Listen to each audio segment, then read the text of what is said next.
Queria dar um bom dia, né, a todas, todos, e, e dizer da alegria de estar aqui, né, que, enfim, um convite, eu falei para assim, a Rosângela e o Pedro me convidaram, só, vocês nem precisam me dizer para que é, se vocês me convidaram, eu estou dentro. Né, e quando a companheira lá começou, falou o nome do Fórum Gaúcho de Saúde Mental, eu quase levantei a mão e disse, não, agora eu sou MLA Pará, né, então, mas acho que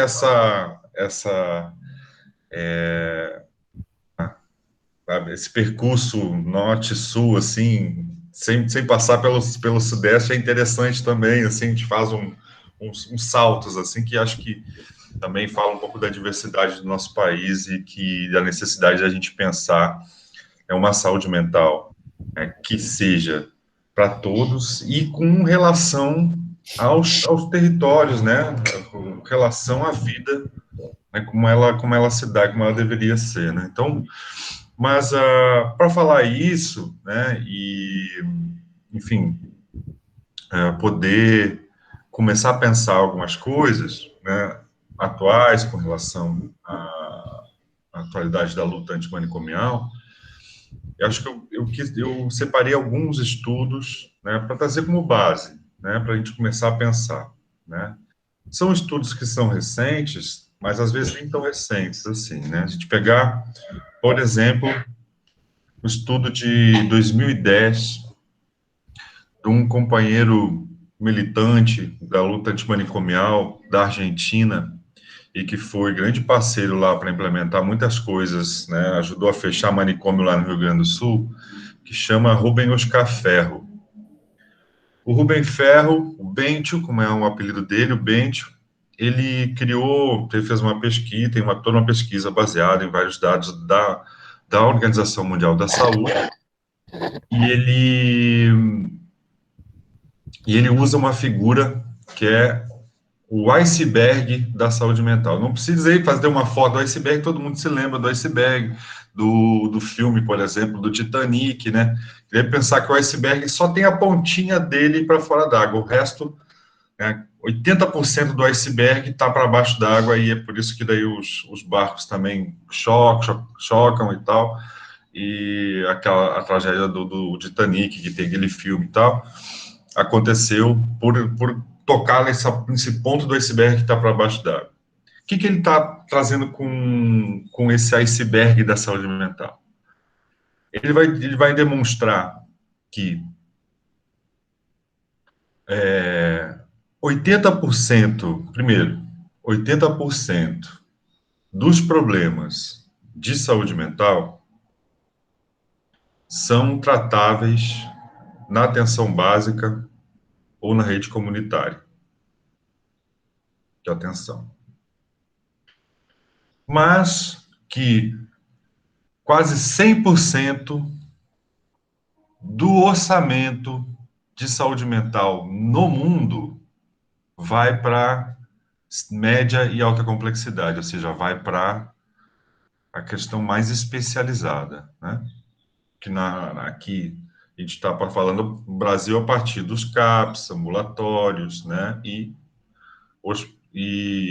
de, a gente queria que fosse só leito de saúde mental em um hospital geral, mas a gente sabe que essa não é a realidade, e muito mais agora, depois do golpe de 2016. Né? Que a gente sabe que quem apoiou o golpe cobrou e levou.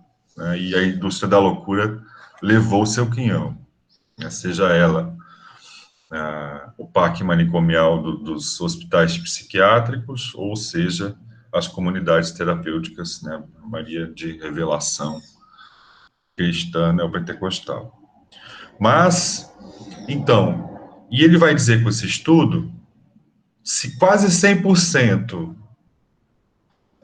ou seja, 90 e tantos por cento, se quase 100% do orçamento dos países no mundo vão para essa pontinha do iceberg, que é a rede especializada, de média e alta complexidade, para uma pessoa ter acesso, ter um tipo de cuidado, ela tem que ir aonde está estabelecido o cuidado, né, ou suposto cuidado.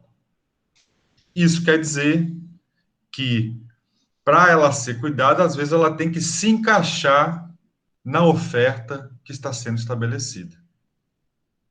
Então, a gente está dizendo que 80% das pessoas que podiam ter um cuidado perto da sua casa, no território, dados da OMS, né, do mundo, e no Brasil, claro, tem situações países que são um pouco diferentes, né, eu até vou chegar nisso também. Mas, no nosso caso, que um certo tipo de padecimento, que nem vou chamar de sofrimento, de um padecimento no âmbito da saúde mental, precisa a camarada ser vinculado a um diagnóstico para ter algum tipo de cuidado de saúde mental, vinculado a um CAPS ou a mais alta complexidade que é a internação.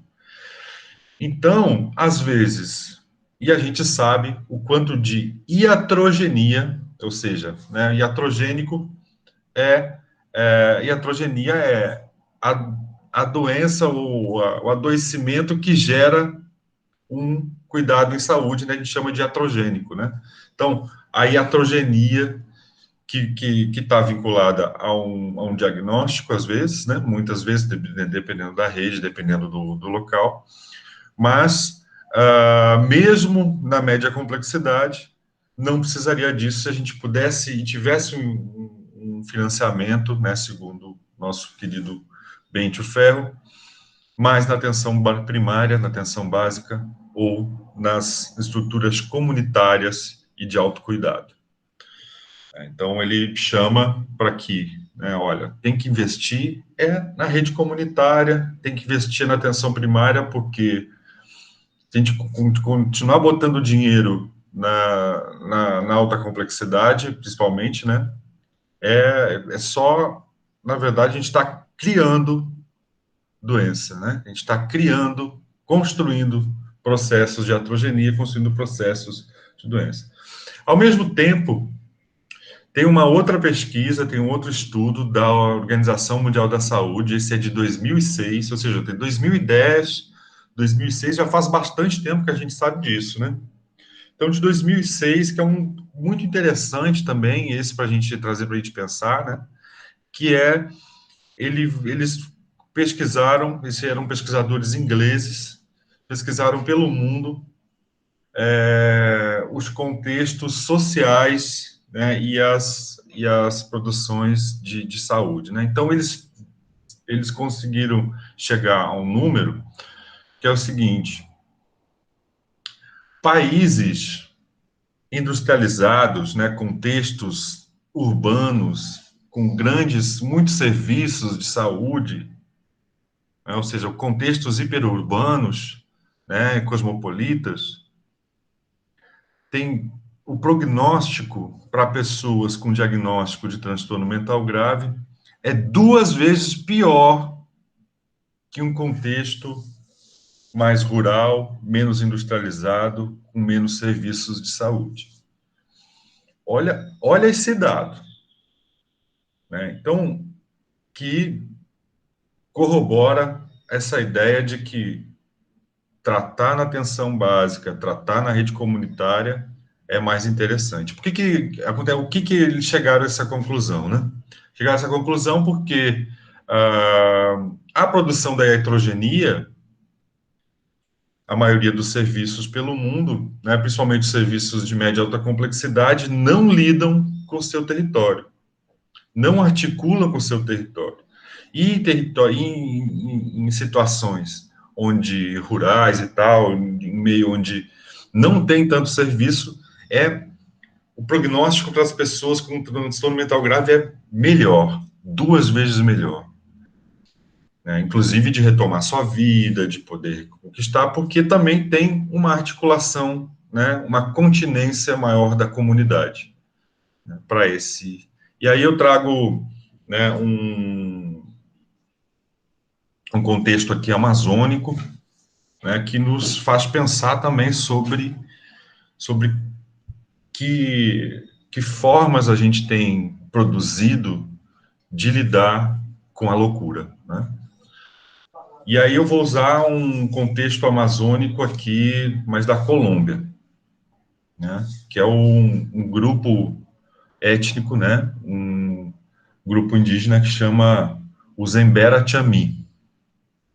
Os Embera-Chami, eles têm lidam, né, com a produção da loucura, né, eles chamam de louqueira, já é a articulação, né, com o castelhano, com o idioma castelhano que tem, né, colonizador dali, da Colômbia, e, e eles entendem, né, essa forma, né, como estar vinculado a algum espírito, né, que um Benequá, né, que seria um curandeiro, assim, teria colocado, assim, como se fosse um mal-olhado, um espírito, alguma coisa que, espírito ou energia da floresta, né, enfim, que colou em ti e aí tem que passar por um processo ritual, né. Então, ele vai estar ligado com seres espirituais, que a gente chamaria de espiritual na nossa cultura, né, para o entendimento deles, ou energias da floresta, energias da natureza, e tem que ir para um lugar para fazer essa cura. Então, ele é internado, né? Tem um lugar ali do território em Beratiami, em que as pessoas são retiradas e fazem um tipo de uma internação. E aí passam todo um processo em que toda a comunidade participa desse processo, que é um processo ritual, com dança, com música, e depois a pessoa que passou por esse episódio de enlouquecimento, ela volta, então passa por esse processo, né, passa pela sua crise, enfrenta a sua crise com essas energias, segundo ele, e volta ao convívio, né, dos seus camaradas lá na aldeia. O que acontece? A diferença do Zemberatiami para a nossa produção que mais hegemônica, né, de cuidado, de saúde mental.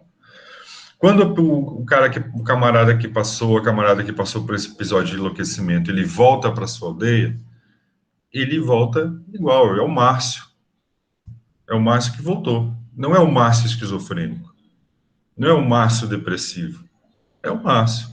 Aliás, ele tem inclusive um lugar especial, porque ele teve contato com outros níveis de consciência. Inclusive, ele volta de um episódio de enlouquecimento com um status maior, sem contar que toda a comunidade participa do seu processo de cuidado, do seu processo ritual de cuidado. E principalmente isso, ele não tem a iatrogenia de um estigma, né, de um diagnóstico, o diagnóstico dele é louqueira, mas que isso o coloca em contato com essas outras energias. E por isso, depois, quando ele volta para o seu convívio de seus iguais, ele, além de não ter todo o peso da iatrogenia, o peso do estigma, ele passa a ter um lugar especial dentro dessa cultura. O próprio Ailton Krenak, né, que é um indígena brasileiro, né, do Sudeste, né, Krenak é ali de Minas, se não me engano, né, gente? A aldeia Krenak.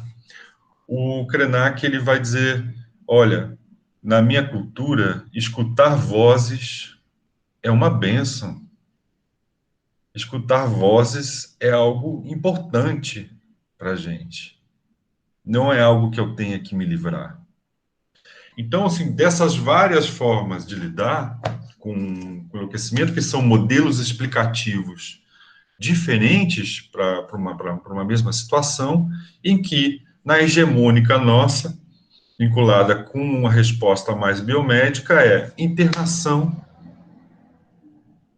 medicação, contenção e manicomialização da vida. E aí a gente tem, né, isso muito presente, acha assim, bom, tá bom, mas acontece que essa é a resposta ocidental, né, biomédica, da psiquiatria e tal. Então, um monte de psiquiatra que não concorda com isso. Inclusive, o mais avançado hoje na psiquiatria biomédica mundial está nos países nórdicos. Já ouviram falar de um modelo de cuidado que chama Diálogos Abertos, a tradução. Inclusive, saiu agora no último informe da OMS, né, inclusive com experiências brasileiras, como uma experiência exitosa no campo da saúde mental. E o Diálogos Abertos, eles inverteram completamente a forma de lidar com a crise. No momento, o que eles se deram conta? Que a hegemonia biomédica na psiquiatria, né, tratava, né, aquela coisa, tratar uma crise como uma bala de canhão para matar uma mosca, né, ou seja, toda aquela bomba medicamentosa, né, para conter os sintomas positivos, para conter, né, a sintomatologia da crise, e eles se deram conta que, além de ser um medicamento que era muito prejudicial, e ele também causava dependência e produzia uma crise medicamentosa, assim, produzia um efeito assim de uma sintomatologia que era vinculada ao uso do medicamento. E sem contar isso, precisava de muito medicamento, né, com muito efeito secundário, com produção de uma sintomatologia por conta do medicamento, para conseguir conter ele. Ele disse, tá, tem algo errado aqui. E depois, e a gente sabe, todo mundo que tomou já um haloperidol sabe que não é brinquedo, que não é para nada recreativo. Ou seja, ninguém curte, vou tomar um haloperidol, vou ficar legal. Não, não fica legal. Claro, muita gente se beneficia desse medicamento, mas não é algo para tu tomar para curtir. E, ao mesmo tempo, ele vicia, né? Digamos, ele causa uma dependência já. Então, o que eles fizeram?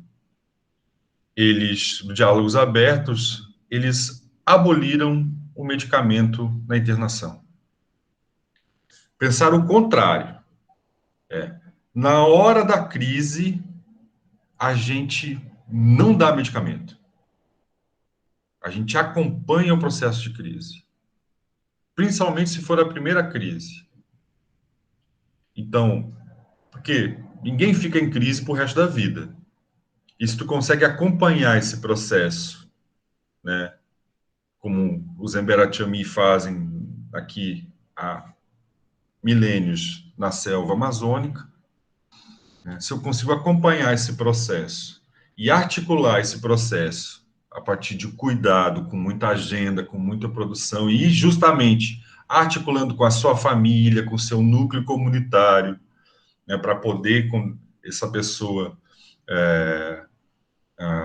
ser cuidado e ter essa vinculação já direto, para só depois, quando ele sai da crise, aí sim que eles vão pensar aí uma terapia medicamentosa para apoiar, mas nunca durante a crise.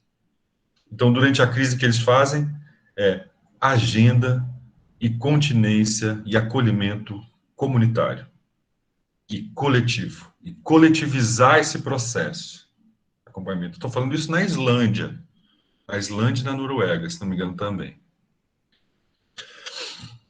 Então, estou falando tudo isso, são todos exemplos, na verdade, alguns exemplos e situações de pesquisas que a gente já tem há bastante tempo. Se a gente pensar, desde a década de 70 já se fala, né, com o Congresso de Alma-Ata, que senta todas as bases do que seja a atenção primária, atenção básica em saúde, que já se tem evidências sobre saúde mental na atenção primária e na atenção básica. E a gente tem muitos exemplos no Brasil também de produção. Só pegar aí aqui nessa sala aqui teriam vários exemplos para falar sobre, né? Tu pode pegar dois rapidinhos assim, né? Um do sul, um daqui do norte. A gente tem feito agora aqui, né? Um do sul lá que eu lembro que vocês devem lembrar aí da uma das companheiras lá do Alegrete, que a Judete Ferrari, que promove a Parada Gaúcha do Orgulho Louco, né, que é um povo muito bacana, muito lutador, né?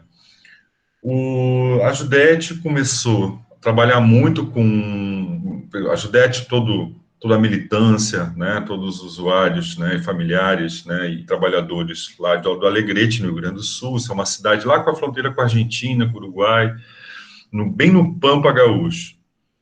É uma cidade de latifúndio, uma cidade bastante complicada, porque tem essa coisa também, né, muito tradicional, muito, às vezes, também bastante retrógrada de algumas coisas, né? Essa coisa sabe, do gaúcho, não sei o quê, machista. E é muito presente mesmo. Lá você vê o gaúcho andando a cavalo piochado, com isso de bombacha, de espora e tal, com um facão na cintura. É esse lugar que você vai encontrar o verdadeiro, né? Mas, ao mesmo tempo, sempre teve um movimento muito grande da luta antimanicomial em Alegrete, sempre muito, muito forte, muito, muito ativo. E, há muito tempo eles já começaram a trabalhar com os grupos, né, de ajuda e suporte mútuo, e aí, vinculados à atenção primária, à atenção comunitária. E aí, na história do giro do suporte mútuo, eles conseguiram lá um certo financiamentozinho e quiseram o que a gente vai fazer para a produção, né, principalmente para pensar, né, que é sempre um, uma dificuldade, né, para a gente da luta antimanicomial, para a gente que está nesse processo, justamente porque tem todas essas iatrogenias constituídas, porque tem toda essa constituição de sair, a pessoa ter que sair do seu território para se tratar, né, a pessoa ter, inclusive, abandonar, às vezes, o território, ou tem também sofrer quando retorna, né, o preconceito e tudo mais. Uma das questões é o trabalho, né? Esqueci de dizer, por exemplo, que o Diálogos Abertos, os índices de recuperação da pessoa retomar sua vida, retomar seu trabalho, retomar coisas que deixou ali depois da primeira crise, é muito alto, e muito mais interessante do que a resposta a essa biomédica da bala de canhão para matar uma mosca. Mas no Alegrete, então, eles resolveram, com esse financiamentozinho, fazer curso de salão de beleza. Cabeleireiro e tal, colorir tá, cabelo, de corte, de como é que é, de manicure e tal. Tudo que monta um salão de beleza resolveram fazer, decidiram, né, entre, a maioria eram mulheres desse grupo de suporte mútuo, então resolveram fazer isso. E aí começaram, né, fizeram todo o curso, né, trabalhadores, familiares e usuários que participavam desse grupo de ajuda e suporte mútuo, e se deram conta, a Judete se deu conta e disse, olha, tem aqui uma localidade, né, Alegrete é uma cidade com um território muito grande, tem uma localidade aqui, a 30 quilômetros do centro, que tem muita dificuldade, tem uma atenção, um posto lá de saúde da família, da estratégia de saúde da família, e ali é uma população de agricultura familiar, tem um assentamento do MST também e tal, mas tem muita dificuldade de vir para o centro, assim, porque não tem, o centro da cidade não tem muitos ônibus que vêm, é difícil vir, também a pessoa trabalha de sol a sol, né, acorda com as galinhas para trabalhar no campo, e aí chega no final de tarde, está cansado, e até o centro da cidade para fazer as unhas e o cabelo não faz, né, não vai, e é muito difícil, então acho que lá vai ser um lugar bacana, e começaram e foram para lá. E aí montaram lá, do lado da unidade básica, o Salão Maluco e Beleza. Pegaram o nome dessa música, né, muito icônica, do Raul Seixas, e montaram o Salão Maluco e Beleza. E prosperou tanto o salão, né, porque também no salão de beleza, a gente vai cortar o cabelo, assim, nessas barbearias, agora tem um monte de barbearia, né, agora também, né, com essa história das pessoas usam barba. Eu uso barba desde que eu me formei. Mas, enfim, aí, nesses lugares, a gente fala a nossa vida, a gente conta, a gente conversa, a gente conta história, a gente se queixa, né? A gente na verdade, virou um equipamento não só de produção de renda para esses usuários e familiares, mas também de saúde mental na atenção básica para as pessoas porque ali está todo mundo militante da luta antimanicomial que estava naquele salão, acabaram também produzindo movimento social e movimento da luta antimanicomial nesse salão de beleza, num interiorzinho do nosso país, né, lá no Rio Grande do Sul. E isso, bom, depois deu tão certo que eles conseguiram daí mais um dinheiro lá do governo estadual. Na época, eu estava no governo estadual, a gente participei dessa, era a Sandra Fagundes, que era secretária da Saúde, então vocês também já conhecem a Sandra Fagundes, sabem quem é. E aí ela conseguiram uma van e fizeram a Van Maluco e Beleza, que daí ela percorria cada dia um território esse mais afastado, e aí era uma grande festa, montava uma banda, porque também isso, né? Colocar alegria na luta é importante, né? E colocar alegria também no cuidado, porque como dizia, né, o Spinoza, é o afeto triste, né, que o fascismo se alimenta, né? Então a gente tem que produzir a luta com alegria para conseguir vencer também esse fascismo. Quando a gente vem aqui para o norte, vamos pegar uma outra experiência também bastante sutil, assim, bastante usando tecnologia leve, usando justamente coletividade e cuidado. Eu vou falar de uma que eu estou envolvido diretamente aqui, assim, né? Que a gente está dando sendo supervisor clínico institucional do CAPS-AD, da UA, né? Unidade de Acolhimento Adulto, e do CAPS-I, né? Agora nesse primeiro ano. E dentro da UA, a gente, na verdade, eu fui para lá para dar uma supervisão, né, para os trabalhadores, e daquele movimento, assim, né, de esvaziamento, né, daqueles que a gente tem, às vezes, né, nesses processos de construção da saúde mental, e de repente não tinha ninguém lá, só estavam os usuários. Aí não tem problema, sentei com os usuários e a gente começou a conversar, né? O pessoal que estava acolhido lá veio conversar comigo, e a gente começou a conversar sobre saúde mental. Bom, para encurtar o relato, porque eu já estou meio avançado aqui no tempo desse início, e a gente, na conversa entre a gente, eu falando da minha experiência pela saúde mental e tal, redução de danos, e isso e aquilo, as experiências de cada um, e a gente montou uma rádio, um projeto de rádio.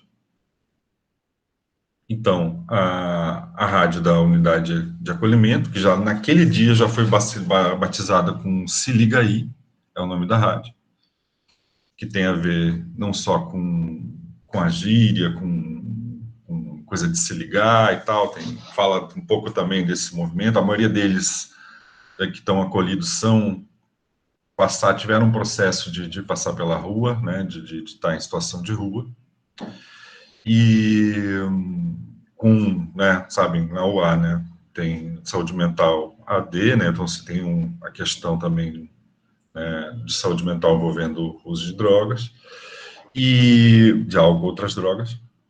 E lá a gente começa esse movimento assim a partir do mais simples de cada um, que é contar a nossa história, que é narrar, que é falar sobre o que a gente viveu, falar sobre a nossa experiência e tomar essa experiência de cada um como tão importante quanto o saber do psicólogo, do TO, da TO, da enfermeira, do médico, do psiquiatra, né, o saber, né, esse saber que na antropologia chamam de saber profano, né, já também criticando um pouco do saber especialista como esse saber que é quase sacro, né, que intocável.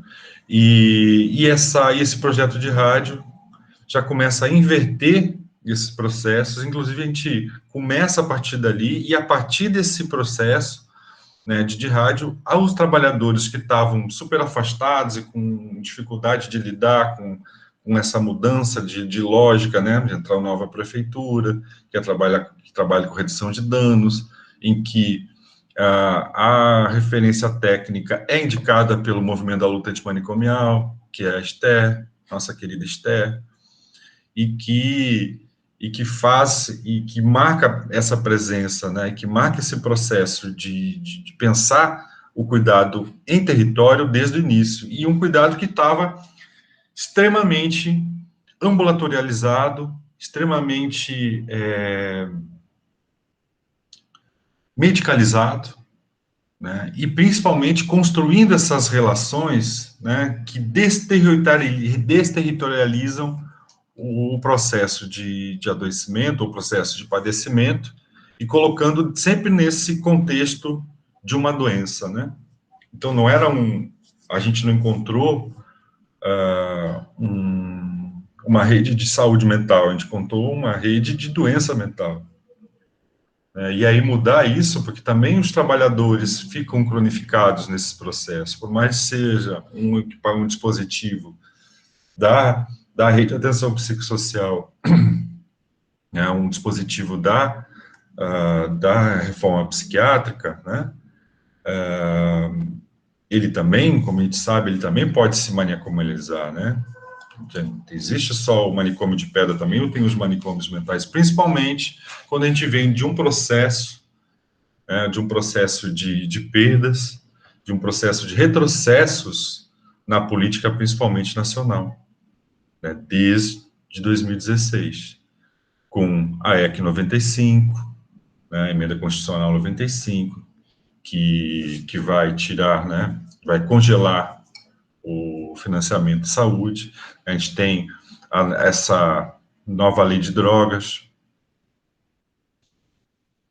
já termino, a nova lei de drogas, né, que a gente lutou tanto para que ela não saísse, e que, obviamente, não só nesse governo, mas como nesse mandato, né, também tem uma representatividade de um conservadorismo, né, enfim, e da indústria da loucura, né, também nas cadeiras, né, bastante importantes, as cadeiras da Câmara. Então, agora conseguiram aprovar, né, aprovaram aquela lei de drogas que a gente batalhou tanto para ela não saísse, que coloca, né, a abstinência como única forma de cuidado possível, ou seja, já de saída uma lei de exceção, uma lei que excetua outras formas, e o encerro de longa duração, né? Que é totalmente o contrário de todas essas pesquisas, de todas as evidências científicas na área da saúde mental que eu trouxe para vocês desde o início. Ao mesmo tempo, a gente tem as mudanças, né, na própria legislação das portarias e tal, e a entrada novamente do hospital psiquiátrico com força, né, como se fosse parte da RAPS, né? A gente tem o CAPS AD4 também, que é outra coisa muito complicada, porque também se configura como um projeto muito biomedicalizado e muito mais com cara de um pequeno hospitalzinho psiquiátrico do que de um CAPS. A gente tem toda a atenção básica também sendo bombardeada no sentido de tirar a própria atenção básica do território e colocar para o consultório. Então, todas a nova PNAB, todas não tem mais a exigência, né, a exigência de ter um só agente comunitário de saúde, essa exigência, ou seja, não vai estar no território. Ao mesmo tempo, tu não tem mais NASF, não tem mais financiamento do NASF, não tem mais financiamento nacional de UA, de unidade de acolhimento, porque, no final de contas, é de baixa exigência e trabalha com isso, um serviço residencial, né, e trabalha com redução de danos, e agora a redução de danos foi banida, né, da legislação, né, das portarias. Então, a gente tem todo esse obscurantismo, né? Na verdade, por exemplo, falando sobre obscurantismo com esse meu amigo Bencho, o Rafael, ele disse, olha, não tem nada de obscuro, é muito claro o que eles querem ganhar dinheiro e querem botar as pessoas para dentro dos manicômios de novo. né? E aí a gente tem um processo de ambulatorização dos CAPs, os CAPs encapsulados, né, no ambulatório e nas especialidades, e não abertos ao território. E a gente tem depois tudo isso, já com esse nível, e Boaventura de Souza Santos, no seu livro, um dos livros mais interessantes que surgiram nesse processo pandêmico, né, desde o início, que foi A Cruel Pedagogia do Vírus, ele vai dizer justamente isso, né, onde está mais fragilizado é onde o vírus vai atacar com muito mais força, né, onde essa pandemia vai atuar com muito mais força. E, durante a pandemia, então, a gente teve, então, aí um esvaziamento total, a maioria das cidades do país, como também o foco, né, como já a rede já estava sendo sucateada, já tinha toda essa dificuldade, né, então tu tens que colocar o pouco dinheiro que tu tem em fazer, né, UTI, né, e não estou dizendo que não tenha que fazer hospital de campanha, que UTI e tal, que não tenha que investir nisso, tem que investir, obviamente, mas tu não pode deixar a atenção básica e a saúde mental sem nada. Justamente um processo em que pandêmico que produz respostas, né, de medo, de tristeza, enfim, até processo dissociativo. É esperado que as pessoas sintam isso, é esperado, é algo que passou por todos nós, né? Falta de sono, ansiedade, algum nível a gente teve de tudo isso, e justamente onde o lugar para poder construir um processo de estabilização psicossocial, de acompanhamento desses processos, ele foi fechado, que foi a atenção básica e a rede, principalmente dos CAPs, né, a média complexidade. A maioria das cidades do país aconteceu foi isso. E aí disse, mas por exemplo, tem que proteger os trabalhadores, com certeza, né, na verdade, tinha que ter vacina desde o início, né, a questão foi essa. Mas, o que aconteceu também é que, se a gente for pensar, olha, para proteger os trabalhadores, mas fazer com distanciamento, né, com máscara, com face shield, com EPI, né, com EPI e um pouco de distanciamento, é muito melhor para o trabalhador trabalhar na atenção básica, por exemplo, num quintal, né, ou na frente da unidade, ou no pátio da unidade de saúde, ou mesmo na praça, né, com distanciamento com as pessoas, do que dentro do hospital. Dentro do hospital ele vai ter muito mais risco de contrair o vírus. Então, a nossa resposta, as melhores respostas do mundo em relação à pandemia, apostaram na atenção básica, na prevenção e na promoção. Obviamente que não deixaram de atender as pessoas que tiveram problemas e que tiveram a síndrome respiratória grave e que tiveram que ser internadas, mas que não foi nem Europa, não foi nem Estados Unidos, não foi Canadá, foi Nova Zelândia. O melhor processo foi Nova Zelândia e Coreia. Os melhores respostas com relação à atenção ao vírus, à pandemia, foram e colocaram toda a força na prevenção, na promoção e no território para dar conta desse processo. E a gente todo o contrário, né? Então, a gente já tinha uma saúde mental que já vinha sofrendo com um desfinanciamento e toda a incidência, né, de pensar o processo de cuidado para desterritorialização, né, para colocar para dentro da especialidade, enquanto que todas as evidências científicas dizem que o melhor é manter no território. E, ao mesmo tempo, com a pandemia, mais agravou esse problema com relação a isso, a gente ficou território. E a gente precisa voltar para o território, abrir nossas ações, as ações de cuidado, as ações de militância, de produção de uma sociedade sem manicômios nos territórios. E tem várias experiências que aconteceram, tem experiência que fizeram um grupo por WhatsApp, quando não tinha como fazer presencial, grupo de suporte ajuda mútua. Tem várias experiências muito bacanas, muito lindas também, que aconteceram na pandemia, que foram pela militância da luta antimanicomial e pelos processos, né, de colocar, tentar de todas as formas manter isso mais no território e na produção de coletividade. Bom, eu acho que eu já... A pandemia trouxe, né, de como sustentar os processos formativos durante esse período que estamos vivendo, e, acima de tudo, para o pós-pandemia, que talvez muitas coisas sejam reinventadas, né, a partir da pandemia. Essa necessidade de estar numa sala, ela é fundamental, né? Mas eu percebo que, olhando mais do ponto de vista longitudinal, que muitas coisas vão ser reinventadas se a gente puder pensar num cenário pós-pandêmico. Essa é uma esperança de todos nós, né? Então,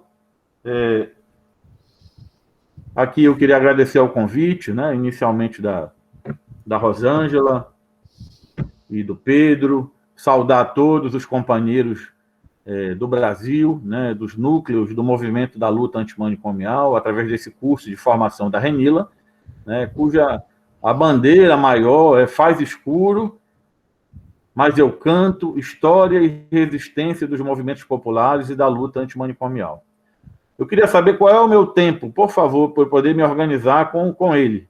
Certo. Você tem 20 minutos, né? E aí a gente estende tá um pouco mais. Vou correr aqui, Pedro. Paulo, quando faltar 5 minutos, eu saio da tela, depois volto, aí já sabes que está faltando 5 minutos, tá bom? Tá bom, Pedro. Então vamos lá. Vamos usar o tempo que a gente tem.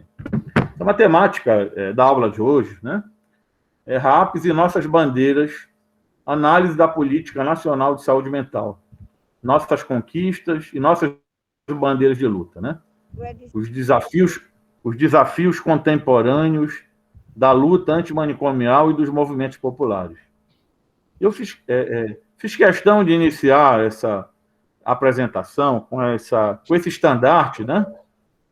Da nossa, em alusão aqui, uma vez que estamos falando em bandeiras, né, de luta, iniciar aqui ilustrando com esse estandarte aí da nossa querida pintora, artista mexicana, Frida Kahlo, né? Para quem não conhece a história dela, foi uma história de muito sofrimento, né? De um acidente que ela sofreu, com politraumatismos, quadros de humor, relacionamentos abusivos e tóxicos, até a condição de ficar acamada. E, mesmo assim, diante de todas as dificuldades em vida, ela conseguiu produzir a maior parte das obras de arte dela deitada numa cama, amarrada a ela, né, a uma estrutura que ela criou, um espelho, onde ela se dedicou a pintar, a fazer autorretratos, né, da sua própria imagem, a partir daquilo que ela via no espelho, numa engenhoca criada para poder se ver e produzir essa arte que é reconhecida no mundo todo, né? Teve contato, viajou pela Europa, teve contato com Picasso, abrigou na casa dela Leon Trotsky, né? Que inclusive foi morto, amando de Stalin, com uma picareta de quebrar gelo no México, onde ele estava refugiado.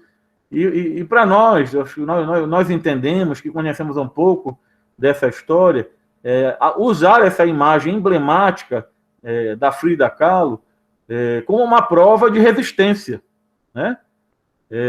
Eu ouvi uma apresentação da Judith Butler, né, que ela agora faz uma defesa importante sobre a questão dos gêneros, de que existir é uma prova de resistência, né? Mediante o cenário que nós estamos vivendo, e aqui eu estou com essa máscara aqui, ó, já com essa frase emblemática, que é um grito na garganta de cada um de nós, um grito pela retirada, né, pela superação desse modelo fascista de governo e, ao mesmo tempo, pela eclosão verdadeira da liberdade no nosso país. Então, isso, essa bandeira de luta, nesse momento que eu utilizo, é uma homenagem a tantas mulheres, né, tantas guerreiras, que estão aqui, inclusive, nesse momento, nessa aula, que, de certa forma, materializam, personificam e atualizam esse sentimento de resistência da Frida Kahlo. Ou seja, há muito de Kahlo em cada um de nós.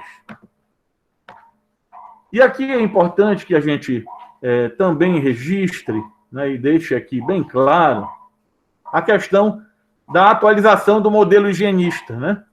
Nós temos aqui essa imagem de uma pessoa fazendo o sinal para o ônibus, que está ali, né, bem escrito qual é o destino, né? E a gente fica aqui, nesse momento da análise da política, do ponto de vista do governo, né, dessa opressão que estamos vivendo na história recente, né, mais a miúde, da política de saúde mental. E agora, no momento, desde dezembro do ano passado, né, uma ameaça, né, de uma derrubada de todos os nossos dispositivos e os nossos marcos legais da reforma psiquiátrica, temos que estar atentos a essa questão, né, que ela se reinventa a cada dia, ela está mais viva do que nunca, né? O manicômio, ele não é uma instituição, de forma alguma, atávica, né?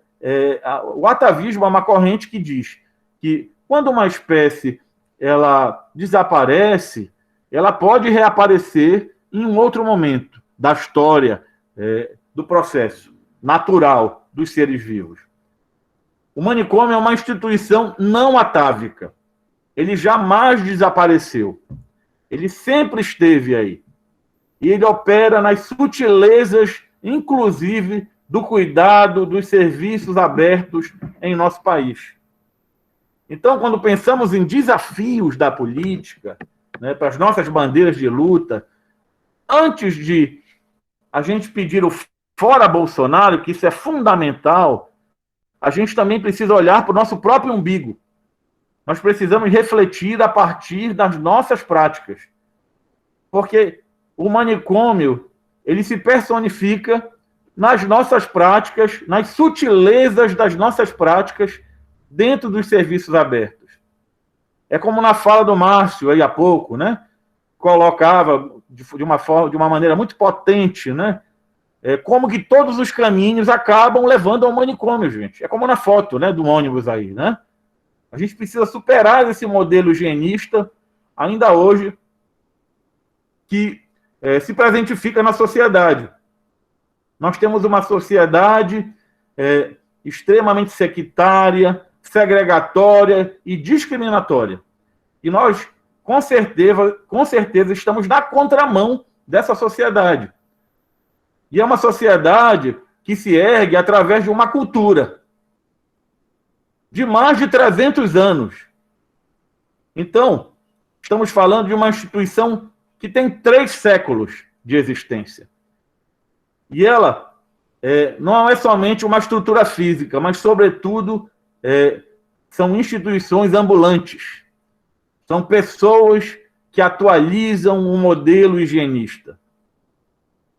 E essa transferência que o Márcio bem falou, dos serviços que perdem sua identidade e, no final, condenam o usuário ao manicômio. É uma atenção básica que não funciona e transfere seus pacientes para os CAPs, que, por sua vez, enchem suas agendas com usuários estáveis que poderiam estar não somente incluídos na atenção básica, mas, sobretudo, na vida da cidade. E os usuários, que são legítimos dos CAPs, acabam sendo o bode expiatório dessa trama, porque eles embarcam nesse ônibus aí, ó, o ônibus do manicômio, o ônibus que hoje o governo Bolsonaro está aí diante de uma proposta de criar uma frota de ônibus com esse nome, para deslocar as pessoas, os seres humanos, vivendo com sofrimento psíquico, para o abandono, a exclusão e a morte. Isso tem a ver com o manicômio que nos habita, gente, né? Dessa cultura que eu acabei de falar, essa cultura segregatória, né? Essa cultura higienista. Qual é a dificuldade de lidar com isso? Qual é a dificuldade de lidar com os diferentes? De lidar com as pessoas que rompem com a ordem social, com a norma, seja pelo comportamento ou por sua fenotipia. O manicômio que nos habita nada mais é do que algo que nos atravessa a cada um de nós, sem exceções, e que nos convidam a reflexões diárias sobre as nossas práticas do cuidado. O manicômio que nos habita é um esforço egóico de retirar dessa estrutura fundamental aquilo que nós não aceitamos em nós, aquilo que nós nos esforçamos para não reconhecer em nós mesmos, que é a nossa própria possibilidade de enlouquecer. E a gente tira isso de nós, a gente arranca isso de nós e jogamos no tecido social.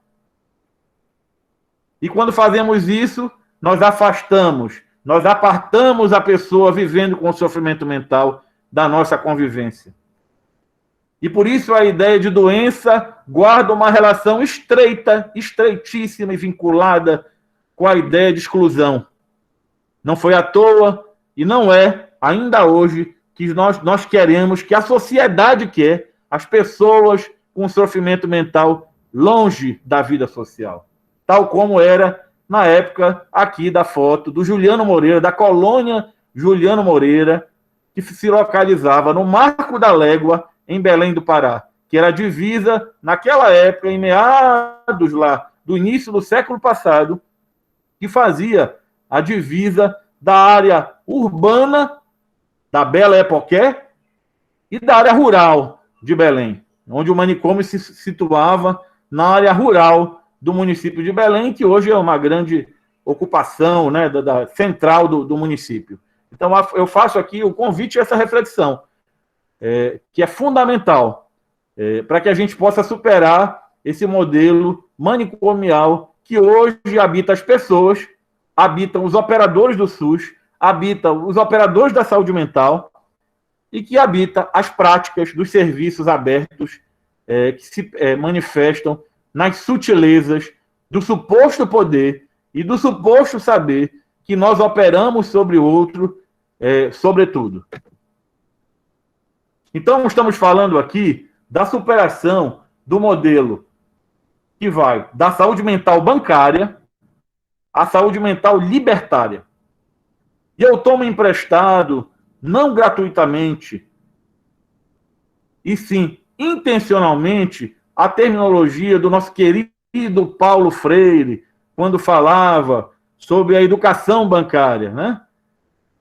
Quando falava de um aluno, do modelo de educação ainda hoje vigente no nosso país, que é um modelo, inclusive, que está sendo aí, de certa forma, em uma proposta tirana de trazer de volta a figura da educação bancária como normatização da vida, para que nós tenhamos cada vez mais sujeitos alienados à criticidade necessária a combater todas as iniquidades em nosso país. E por isso, esse esforço do governo federal de acabar com as discussões político-ideológicas nas salas de aula no nosso país. E, por conseguinte, da mesma forma e à guisa da educação bancária, nós temos um modelo totalmente hegemônico de saúde mental bancária em nosso país. É aquela que considera o usuário de saúde mental como um recipiente vazio que deve ser preenchido com os nossos desejos sobre ele. É a questão do projeto terapêutico singular. De quem é singular? É singular meu ou singular do outro? E aqui comparece o manicômio que nos habita.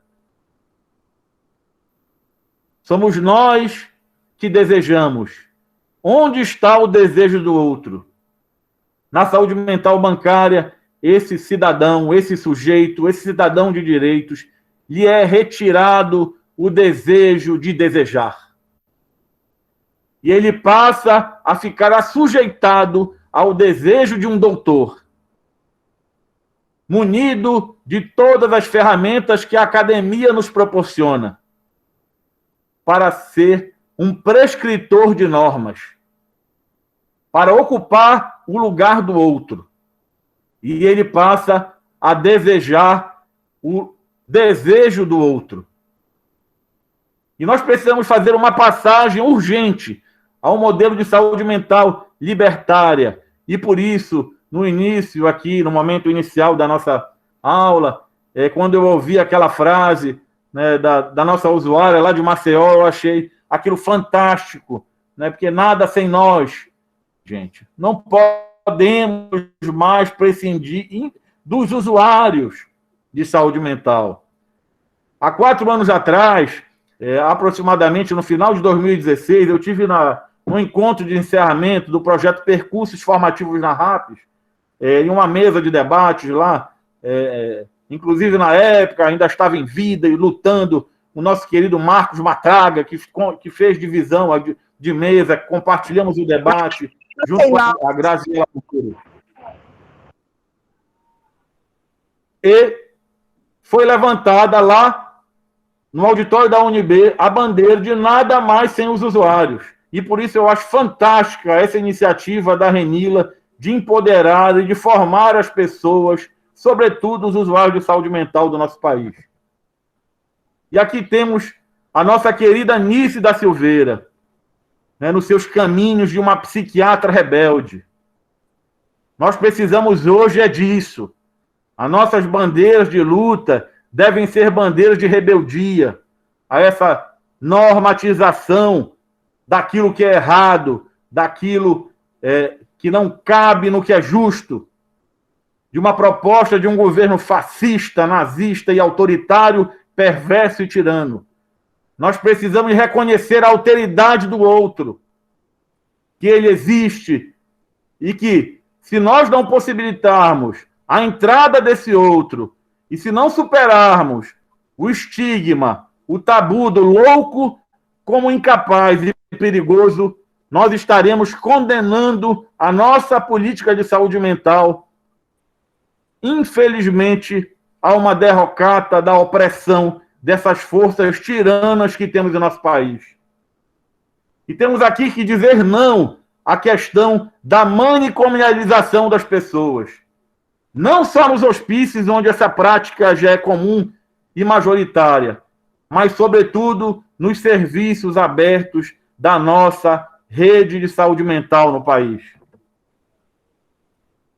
Essa rebeldia que fez parte aqui da história de vida da nossa querida Nice da Silveira, que também personifica e reifica a Frida Kahlo nas suas atitudes, denunciada ao regime por uma enfermeira. Nice foi confinada ao complexo Frei Caneca, sem direito à defesa, e justamente ali, sem que tivesse qualquer intenção em seu favor, começou a fazer parte das linhas que contam a história do país. Virou personagem de Memórias do Cárcere, romance de Graciliano Ramos, e mais do que isso, começou a pensar a psiquiatria de forma diferente.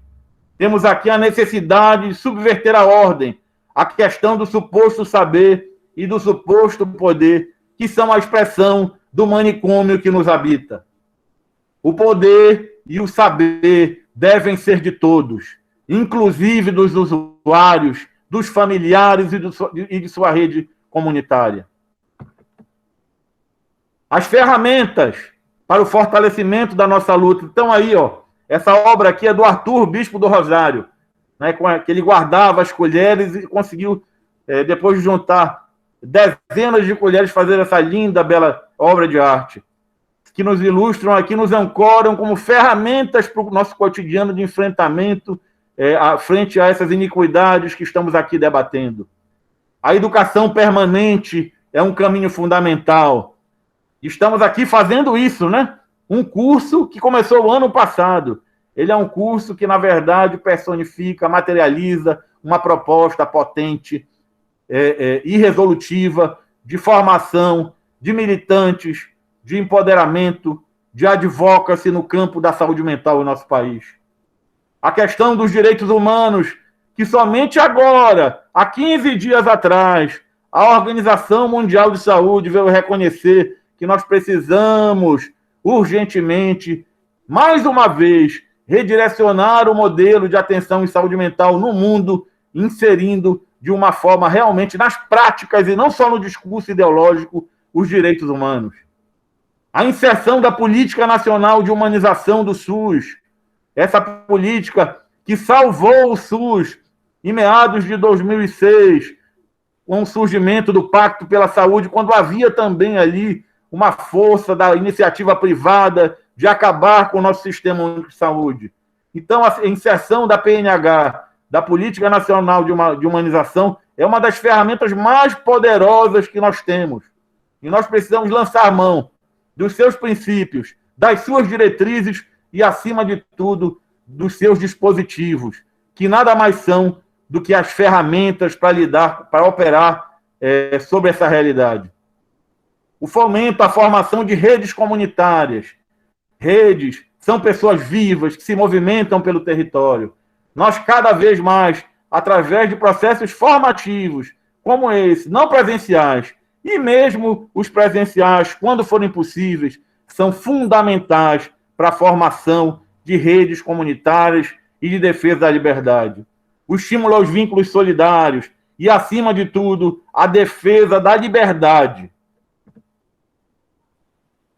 Temos que pensar nisso aqui, gente. Isso é algo fundamental, que hoje faz parte desse universo, dessa sociedade do espetáculo e dessa função midiática que está aí com uma força, como um poder constituído. E que ofere a esse cidadão uma condição da qual ele não é digno. A clínica das perversões. Ele é um perverso, é um irresponsável, é um genocida, e eu espero, sinceramente, que em algum momento ele possa pagar pelos seus crimes na Corte Internacional de Haia. Vamos dizer não a todas as formas de preconceito às pessoas com sofrimento mental. Sinceramente, é uma ofensa a todos nós que representamos esse coletivo, esse grande coletivo de saúde mental no país, denominar esse cidadão de louco. Ele não é um louco, ele é um perverso. E nós temos um sério problema em nosso país, que é o problema da clínica das perversões. Nós temos um sério problema no nosso país e ele é formativo há décadas. É algo que nós precisamos nos haver. São as nossas crianças, hoje, vivendo em um cenário de abandono, miséria e miséria afetiva, que vão se transformar nos perversos de amanhã. E aqui, a mensagem fundamental, aqui com o barco do Bispo do Rosário, nesse grande mar de continentes, que é o Brasil, né? Nós estamos interligados aqui por essa ferramenta tecnológica. E nós precisamos estar todos no mesmo barco e remando na mesma direção, porque sabemos que mesmo estando em um barco, se cada um rema em uma direção contrária, esse barco começa a fazer órbitas circulares e se enche de água e ele naufraga. E o que buscamos? E aqui eu trago a bandeira da França, né? A bandeira da Revolução Francesa. O que nós buscamos é o que todos nós queremos. Liberdade, acima de tudo, pois a liberdade é terapêutica. Nós queremos igualdade das diversidades. Que todo cidadão tenha o mesmo direito, inclusive as pessoas vivendo com sofrimento mental no nosso país. E o sentimento de fraternidade, por que não? De afetividade e de amor entre nós. Pois esse amor, tão negado pelas academias, pelas formações acadêmicas, ele é uma ferramenta poderosa de cuidado. O amor e suas propriedades terapêuticas.